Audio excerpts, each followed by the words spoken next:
Today on the official Marvel podcast, we're chatting costume design with head of visual development at Marvel Studios, Ryan Meinerding. We're basically trying to design the look of the main Marvel heroes and villains that are going to really define each project. Plus, Marvel Games executive producer Danny Koo gives us a lowdown on Marvel Rivals ahead of its release this week.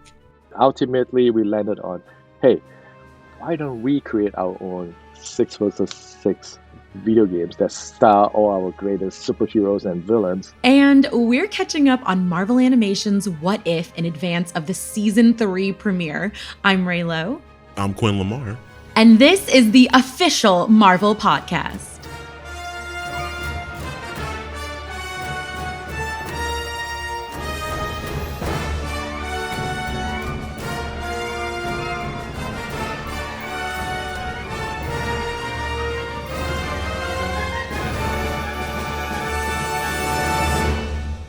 Quinn, it's crazy to think that the Marvel Cinematic Universe started, get this, 16 years ago with the debut of Marvel Studios' Iron Man. That is so insane. Time is not real. How has that passed so quickly? Well, I'm bringing this up because there's one individual who has been designing the MCU since then, Ryan Meinerding. He's the head of visual development at Marvel Studios, and he's worked on everything from Marvel Studios' Iron Man to the recent Deadpool and Wolverine. He's even working on upcoming projects like Fantastic Four First Steps. His fingerprints are all over the MCU, and with the recent release of the book, Marvel Studios, The Art of Ryan Meinerding, we decided to sit down with him for a quick chat about his experiences. This includes his very first gig on Iron Man as he joined the visual development team featuring concept artists like Phil Saunders and Adi Granov, as well as a film's director, Jon Favreau. Here's Ryan discussing his time developing the iconic Iron Man Mark I suit. Starting on Iron Man was amazing. Adi and Phil had already started working on the Mark III when I joined. And I did a couple takes on it, but they were doing such a great job. I was like, I don't think I'm going to be able to have any effect on the Mark III because it was looking so cool. So no one was touching the Mark I. So I just said, I'd love to take a few stabs at the Mark I. And the notion of it just being, a suit that Tony built out of spare parts in a cave was there in the script from pretty early on. So the designs that I was trying to do were, a little different than the comic origin, which is the subterfuge of trying to build a different weapon for the 10 rings and those parts actually unfolding into a suit that he could wear was the main direction, and obviously make it look as much like the comic as possible while still hitting that mark. The first one I did looked very robotic, and then the second one I did was essentially the approved design. And I think one of the most fun parts of that design for me was knowing that the slick Mark II and III suits were coming from Adi and Phil, and all of the mechanics and everything were going to be on the inside of all the really cool armor. I was able to put all of the mechanical stuff on the outside of the Mark I. So trying to figure out how to externalize those drive mechanisms, like I have big old belt drives on the legs to give him locomotion forward, just because he didn't have time to build something smaller. But yeah, that was a great project to start on, and the Mark I is still one of my favorite designs. By the time Marvel Studios was ready to assemble its Avengers on the big screen, Ryan was already assembling a visual development team within the studio. Here's Ryan on how that team approached bringing Marvel Studios' The Avengers to life. So our team was essentially tasked with trying to work with filmmakers to understand what they're trying to do with the characters, what the kind of world they're trying to build, using our generalized understanding of the comics, having been fans ourselves, and execute as high level a concept art as possible to help them execute the vision of the film. Ideally doing that as early in the film production as possible, so we get to get that work out there so a lot of people get on the same page about what the film's going to look like, who the characters are.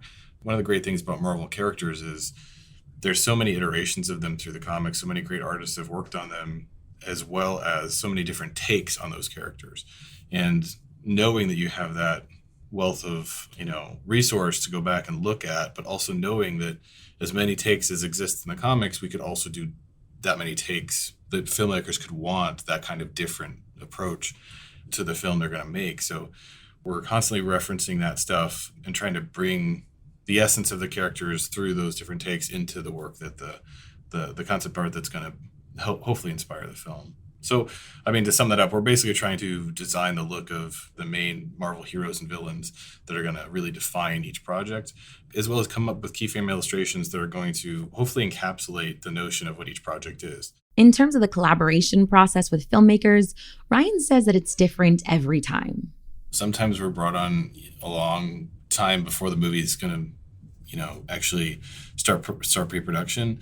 But whatever time frame we're on, we're usually brought in when the producers and or the directors have something they're interested in or excited about, and they want to see what it's going to look like, or they're trying to get excited about the project and they want to essentially see, what's the solid version of what Captain America is going to look like. What's the world going to look like? What are some story moments? And they basically get us going on that type of thing. Sometimes there's an outline, sometimes there's a full script, sometimes there's just a description of, hey, we think this would be cool. And we get going drawing. And depending on what stage it is, if it's early, a lot of times those inspiration frames just exist and they either inspire people or they don't. Hopefully they inspire people.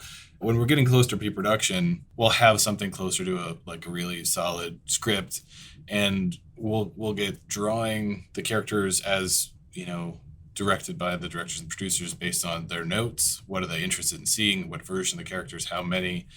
We'll and then we'll end up trying to pitch ideas. Say like, well, Spider-Man could look. What if Spider-Man looked like this? And we'll do upwards of 10 to 20 different variations. Show them in a meeting. See what people like. Those meetings are pretty great because you get to hear hopefully people's pretty honest opinions about what they like about something, what they don't like about something. And the information we take from those meetings yields in a whole other 15 or 20 rounds of characters. And ideally, we're narrowing in on both what the directors like and what the producers like, and end up essentially creating the visual that's going to represent that character in the film. Sometimes it's easier than that. Sometimes they give us a description and, I get to do a drawing, or my team does a drawing, and somebody says, that's it, I love it, and then it moves forward. The Mark I was kind of like that. Captain America's stealth suit from Winter Soldier was like that. But a lot of times there's a lot of exploration required, just because, as I was saying, in the comics there's so many different takes.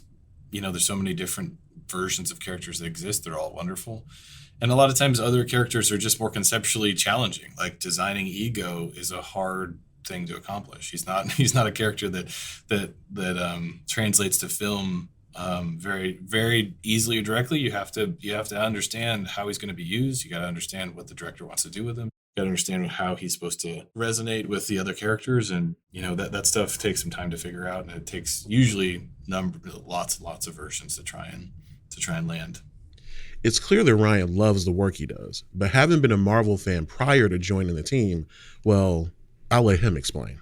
I grew up in the era of John Romita Sr.'s licensing art, so I loved the characters before I knew what a comic was. I had beach towels, and I had underoos, I had action figures, I had the I don't know, it's a bot bag, the like inflatable thing with the sand at the bottom that you hit. I think most of the things I had were adorned with John Romita Sr.'s Spider-Man art. So yeah, I love the characters from a very young age, and I started buying comics. My brother took me to I remember going to the first comic book store that I went to in Canton, Ohio, probably when I was 9 or 10, and I started buying comics then. And I bought Spider-Man, and I bought Wolverine, and some X-Men stuff. And then by the time we rolled into the 90s, I was a 90s Marvel kid, with the Todd McFarlane Spider-Man, the Jim Lee X-Men, and Infinity Gauntlet. I was buying Infinity Gauntlet off the shelf.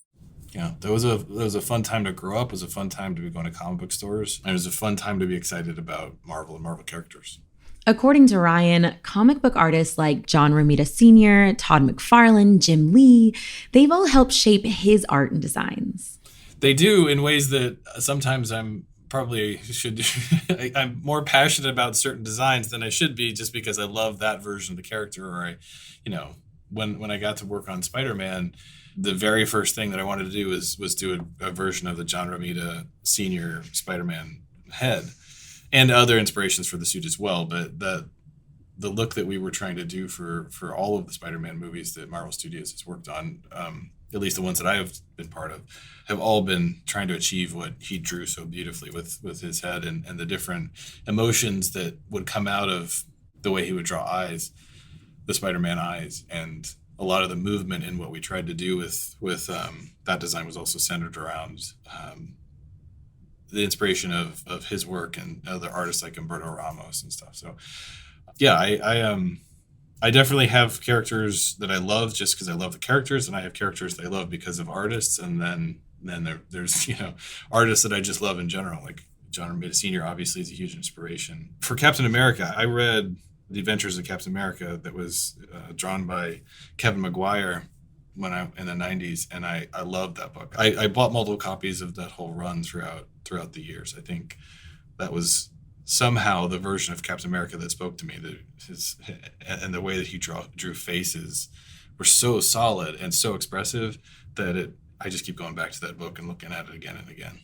Designing Captain America and Spider-Man for the MCU are clearly highlights for Ryan, but he does have a few other favorite designs from throughout the years, including a certain classic blue and yellow suit. Wolverine, I never thought we were going to be able to touch, and the notion that we got to do the yellow and blue suit, how are we going to do this? Having that kind of support and backing for something that is pretty challenging to pull off. I mean, it's not bright yellow is the main color of any suit design is going to bring additional challenges with it. And trying to make that suit work was a big challenge, but I loved every minute of it. And trying to figure out how to get the mask. There's been so many versions of that mask that have been done in the comics, and there's been so many versions that have been done in sculptures and action figures.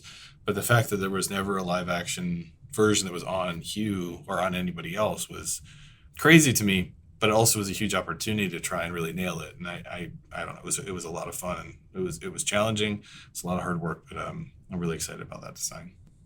Working on these characters that I've loved since I was a kid is a huge joy. And the notion that some version of what I've done by working on those characters is in the popular imagination, something that gets enough wind behind it that it either becomes part of the movie only, or part of a movie that then inspires the next look, or is in another one of our movies, or goes into a Disney park, or becomes an action figure, or is in a video game. Like, all that stuff is amazing. I think I just feel very fortunate and grateful that whatever time I get to spend with these characters, that I hopefully have done a reasonable enough job that people like when those iterations of those characters come up. I've been fortunate enough to work on some of the suits that are going into the Disney parks and seeing them translate, mostly very close to what we did for the films, but there are some changes that are done, and seeing that some of the design languages that we just generally do in the MCU are living on beyond the movies is really fun. With any creative endeavor, the job has presented some distinctive obstacles. I mean, they all have honestly very specific and unique challenges, despite the fact that we're all pulling from amazing comic art. Like, working on Spider-Man was hugely challenging because there had been, a slew of other Spider-Man movies that all had really successful costumes. So that was a big challenge. When we did Captain America for the first time, that was a big challenge too, because I think at the time, nobody really thought that costume would ever look real. I think everyone thought it was always going to be kind of hokey and nobody would ever take the character seriously. So the idea of trying to make him equal parts symbol and soldier, that we're trying to skin him in the red, white, and blue, but find ways to make that feel as practical as possible and as tactical as possible was a big challenge. The Hulk was a big challenge too. Marvel Studios had done The Incredible Hulk, and with Mark Ruffalo taking over the role for Avengers, was when I first worked on that character. And the notion of finding a look for him that was going to work with Mark's face to be expressive and still like the Hulk required us learning new software and trying to find ways of upping our game to give something to the visual effects vendors that's hopefully was going to work for the film. Ultimately, though, here's what Ryan hopes readers are able to take away from the book. I've been very fortunate, and I'm very grateful for the time I've spent working at this company. I think I've been given opportunities I never would have expected, and I've been able to work on characters I never would have expected to be able to work on. And I think the notion of that feeling of being inspired and hopefully helping to inspire film productions with the work that I'm doing because of my love for the characters. I think there's hopefully a notion of, in the same way that the best comic book artists, you look at their work and just want more of it. You want to understand what they're thinking when they're drawing. You want to understand how they accomplish what they accomplish. There's such a long history of such amazing artists at Marvel Comics. The notion that what we do in the films, at least in visual development, is an extension of just taking those characters and transitioning them into a different medium. And hopefully people can look at the book and really take away how much passion and love I have for the characters. And what I've tried to do here is show that in every drawing that I've done.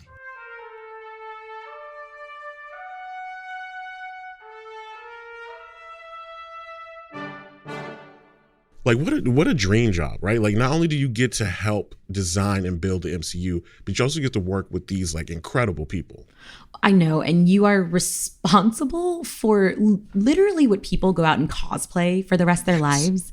Like I'm thinking about favorite suits, and Scarlet Witch comes to mind, right? All leather, full gloves. I mean, this man is the mastermind behind that, Quinn. Queen. And my favorite, of course, is the Iron Man suit. Naturally. It's iconic. Like it started off the MCU, but it also is like it represents so much from the comic books, and seeing it live action. The first time I saw the Iron Man suit live action being constructed, you can't top that, right? That's crazy. Okay, wait. Can we all together really quickly say thank you, Ryan, for every beautiful costume you've ever given us?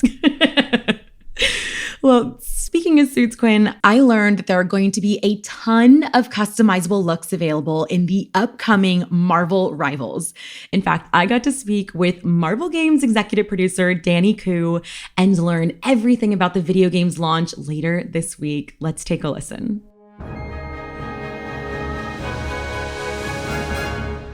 I am so excited to introduce Danny Koo, who is a veteran when it comes to console and mobile game production, game design, technology, music direction, all of it. So welcome to the show, Danny. Yeah, thanks, Ray. Thanks for inviting me. For those who don't know me, I am in charge of all Marvel live service titles here. I have always been in video games. I started programming when I was 8 years old. I work on titles like Call of Duty, Half-Life 2, Kingdom Hearts, Guitar Hero, and now here I am in the best place on earth with Marvel, making Marvel games for the fans out there. This is such a great segue into the Marvel Rivals game that, like we said, is coming out very, very soon. Can we kind of get into what the game is, what the gameplay and backstory is? Yeah, sure. So many, many moons ago, we were discussing, hey, if we're going to make the greatest game on earth, and then on the Marvel side, we are missing player versus player type of games on PC console. Like, what kind of game would we like to make? And ultimately, we landed on, hey, why don't we create our own 6 versus 6 video games that star all our greatest superheroes and villains, and they battle in all the iconic locations in the Marvel Universe. And all this familiarity of the game that players have played before Marvel Rivals, and all the familiarity that the Marvel fans know from the Marvel Universe, when you smash it together, there's no better way to say it. It's like this is the only 6 versus 6 third-person team-based superhero shooter that you can play Marvel heroes or villains. Now, Marvel is good at storytelling. That's in our DNA. So we still need to tell a story. So when you go into this world, you can tell, okay, for example, Tokyo 2099. Immediately, you know that, it's from Tokyo, it's based in 2099, and the world is ruled by the Spidey characters, like from the Spideyverse, right? And we have Ixgard, which is Asgard and the Nine Realms united under one giant tree, Yggdrasil. And which is so exciting, by the way. I have to interrupt. The fact that we have this amazing blend of everything we've been bringing to the MCU, but also these deep cut comic stories and characters. The fact that we have Ixgard in there is just really fun fan service. So exactly, we smash all the stuff together, stuff that is familiar but very different and fresh and exciting for the player. So that's the world building narrative. But within the world itself, the team has a bunch of Easter eggs around, and it tells a story. It's like what happened to the environment. Each god, you can tell Loki is the ruler for the realm, and it's like, hey, what happened to Thor? What happened to Odin? And it's communicated through like as small as a family portrait, as large as a Loki statue as a king, right? So you can kind of have that different scale of storytelling. So let's go into those characters because I believe you've mentioned that no character, hero or villain is off limits. So how did you kind of land on this final roster of characters? Like what makes a character a good candidate for a game like Marvel Rivals? We look at the characters with several considerations. The first one is more about their role and narrative in the maps that we are building. Mm-hmm. So, for example, Asgard, what are the key characters, right? Loki, Thor, Hela, that's a must. Now, we look at the character silhouette. So, is this character differentiate enough from the current existing roster that we pick? We also need to know, is their power set different enough? Because we don't want to have, 33 Spider-Mans in there. Yeah. Now you can't tell them apart because they're all agile characters, right? Sure, And they yes, all have right. Spidey power. It's like, so the key difference between Peter Parker Spider-Man versus Penny Parker SPDR, the silhouette is very different, and then their playstyle is different, their shape language is Right. different. Right. So that's how we come out with the roster. Now, since we are playing with the Marvel Universe, we have to pick all the greatest hits. So 75% of the time, we want to pick from fan favorites and well-known characters. Now, about 20%, we want to throw in some curveball, right? Like magic. Like magic. It's like, wait, what? Yeah. Actually, magic could be considered a deep cut, which is the rest of the percentage. Not a lot of people know outside of the comics, but same thing with Galacta when we pick her as the Yeah. cosmic being that serves as a window to the Marvel Rivals universe, which we call Chronoverse for now.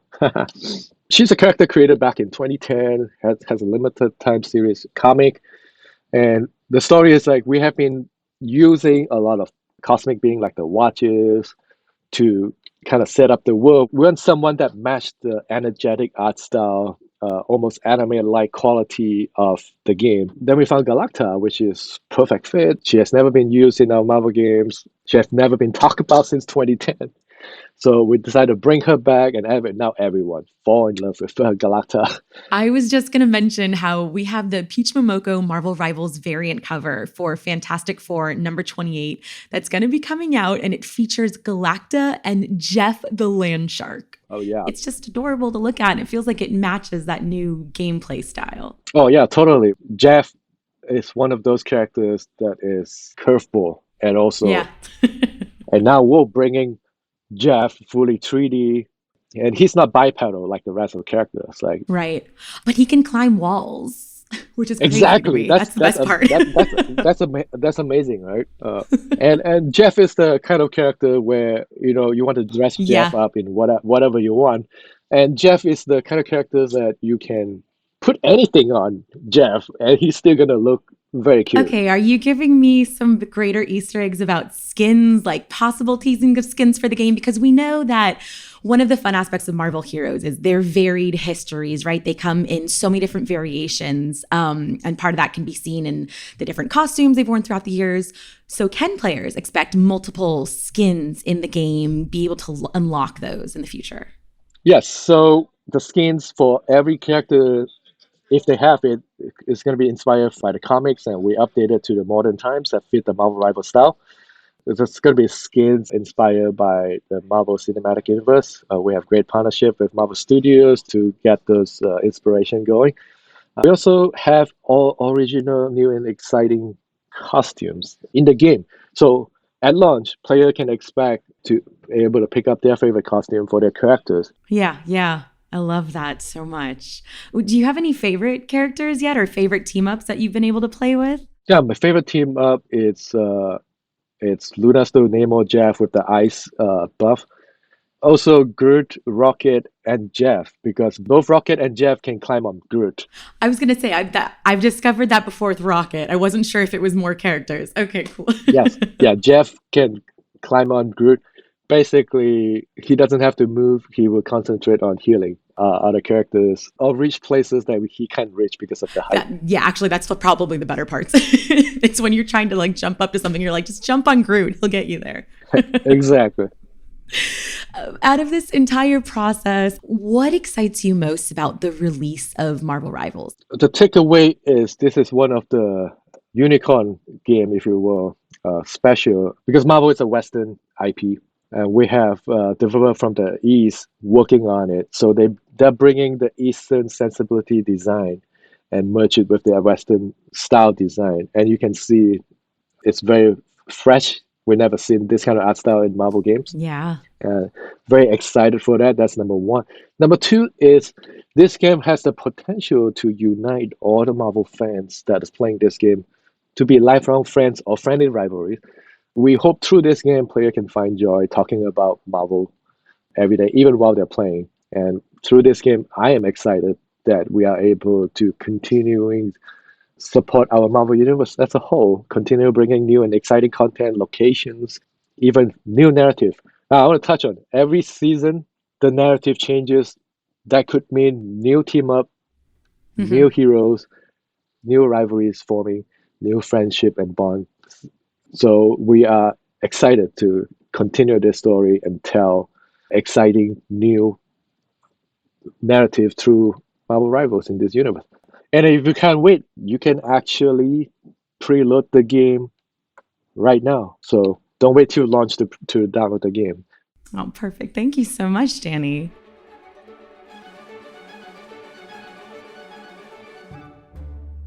Marvel Animation's What If returns for a third season on December 22nd. I cannot believe how soon it is. And Quinn, I am dying to see where the multiverse takes us this time around. Oh, yeah. I can't wait to stream it so I can start quoting the Watcher to sound smarter at parties. Okay, that's definitely one reason to watch. Well, to get even more hype for the new season and to be the hit at your new party, let's catch up on what's happened so far leading up to season 3. Quinn, take it away.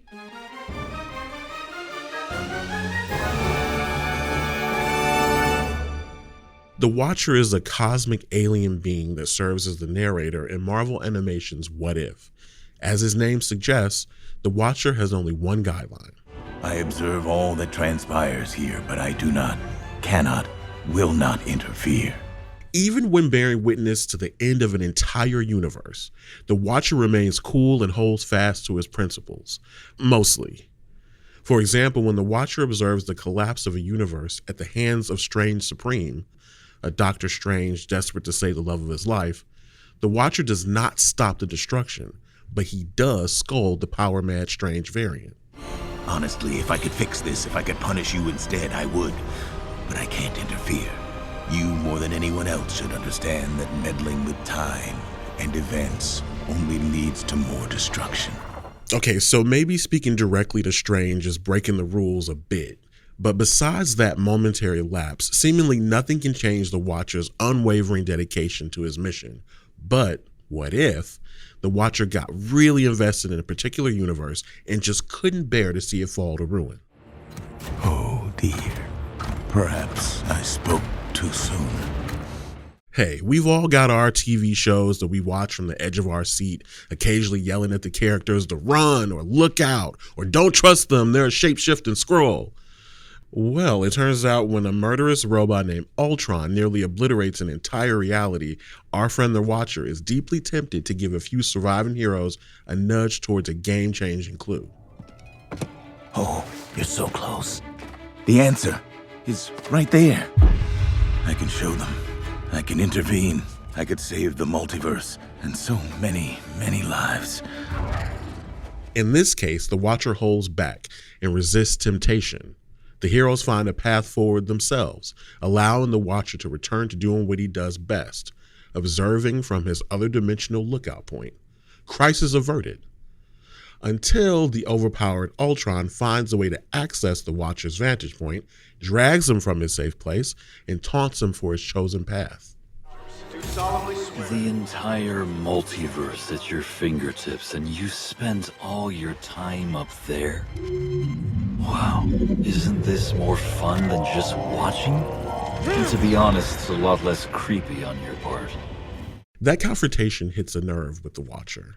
He finds himself outmatched against an Ultron who is all too eager to take advantage of this new awareness of the multiverse. Ultron starts making plans for even larger goals of universal exploration and destruction, and the Watcher has a realization. I'm out of options. That thing has left me no choice. And so the Watcher solemnly turns to Strange Supreme for help, a twist that Strange delights in. Are you ready to break your oath? You want me to say it? Oh yeah, I want to hear you say it. The Watcher does break his oath, assembling a team of heroes pulled from across different realities to join Strange Supreme and serve as the guardians of the multiverse. The heroes defeat Ultron and are eventually returned to their respective timelines with no knowledge of their involvement in the incident. But even as the Watcher uses his power to set nearly everything right, he is challenged by the lone survivor of the universe Ultron destroyed. It's a version of Natasha Romanoff, the Black Widow, who has nothing and no one to turn to. And she's not thrilled with the Watcher. My world is gone. You won, but I lost. I cannot Interfere? Yeah, I know. We're just stories to you. We're not real. You watch us fight, win, lose. Tell me, did you make popcorn while Ultron murdered my friends and burned my world to the ground? You are more than that to me. Are we? You, your stories, they are everything to me. And so, even after reiterating his oath, the Watcher bends the rules once more for this Natasha and returns her to a different timeline that lost its Black Widow. One last favor for an ally who deserves a happy ending. And with that, the Watcher resumes his original mission. The multiverse, every single world, every story is my home. And I will protect it to the end. Yeah, not sure I heard no more interfering in that statement. For your own tour of the multiverse, watch the first 2 seasons of Marvel Animation's What If, streaming now on Disney+. Season 3 premieres on December 22nd, with a new episode debuting daily for 8 days. As you just heard, the multiversal stories presented by the Watcher on Marvel Animation's What If have introduced us to scores of variants of our favorite heroes. Captain Peggy Carter, T'Challa as Star-Lord, a Doctor Strange without a heart, the Guardians of the Multiverse, and my personal favorite, Zombie Scarlet Witch. The characters have been exciting, inspirational, sometimes scary, and Season 3 is about to introduce us to a whole new batch of soon-to-be standouts. In Season 1, Episode 6 of What If, written by Matthew Chauncey, we see a world where Killmonger rescues Tony Stark when his vehicle is attacked. As a result, Stark doesn't need to design the life-saving Iron Man suit. Instead, Killmonger is promoted into positions of power which result in disaster for our heroes and lead to international conflicts. Naturally, the Watcher has an observation about the situation between Stark and Killmonger, but it's one that we can all keep in mind as we consider our own possible futures. Every journey has a beginning, but change one step along the way, and you could end up at a very different destination. Seasons 1 and 2 of Marvel Animation's What If are now streaming on Disney+. Season 3 will be premiering soon on December 22nd.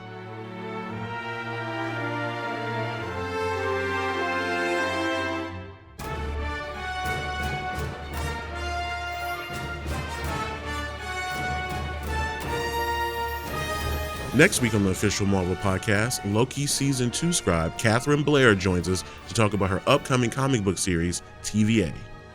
I'm taking all of my Loki Season 2 experience and pouring it into this new comic iteration of the TVA.